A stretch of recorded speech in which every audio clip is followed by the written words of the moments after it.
ক্ষীর তো আপনারা অনেক রকমের খেয়েছেন, চলুন আজকে নতুন কিছু ট্রাই করা যাক। বাই দ্য ওয়ে, আমি আপনাদের Trisha and welcome to my channel Trisha sister ট্রিটে।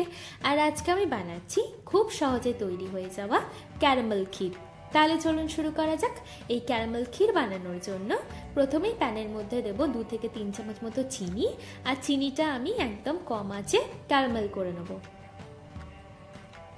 দেখুন চিনিটা কিন্তু আমাদের সুন্দর একটা কালারও এসছে আর ক্যারামেলও হয়ে গেছে।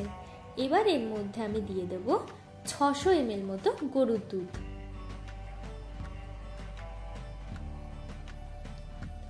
এবার দুধটাকে জাল দিয়ে ভালো করে ফুটিয়ে নেব।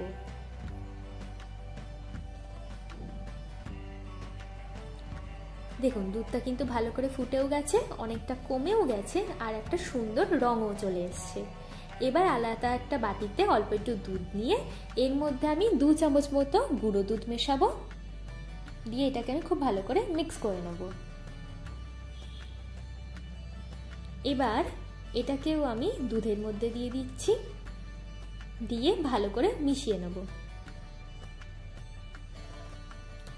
দেখুন দুধের ওপরে যে সরটা পড়েছে এটাকে কিন্তু আমি এইভাবে সরিয়ে সরিয়ে রেখে দেবো। এবার এর মধ্যে আমি 2 চামচ মতো চিনি দিয়ে দিচ্ছি, আর দিচ্ছি অল্প একটু কাজু আর আমন্ডের গুঁড়ো। এবার ভালো করে এটাকে আমরা মিশিয়ে নিচ্ছি, আর মিশিয়ে নিলেই কিন্তু আমাদের ক্ষীরটা দেখুন একদম রেডি হয়ে গেছে। চলুন এবার এটাকে আমরা সার্ভ করে নিই। আমার ভিডিওটি যদি আপনাদের ভালো লেগে থাকে তাহলে প্লিজ একটি লাইক করবেন, প্রচুর প্রচুর শেয়ার করবেন, আর এরকম আরও ভিডিও পেতে আমার চ্যানেলটিকে সাবস্ক্রাইব করবেন। আর আমার এই ক্ষীরের রেসিপি আপনাদের কেমন লাগলো আমাকে অবশ্যই জানাবেন। টাটা।